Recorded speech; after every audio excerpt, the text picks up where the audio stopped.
सब श्रोता बंधु के मैं कमल किशोर बटले हार्दिक हार्दिक जोहार है।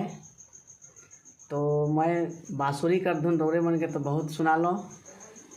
अब एक बेहतरीन मुरली कर धुन आपने उनके सुना था। और ये मुरली कर धुन हमार एक भूतपूर्व कलाकार दे हैं जे हमार बांसुरी सम्राट मंगल लोहरा कर दादाजी है कहें।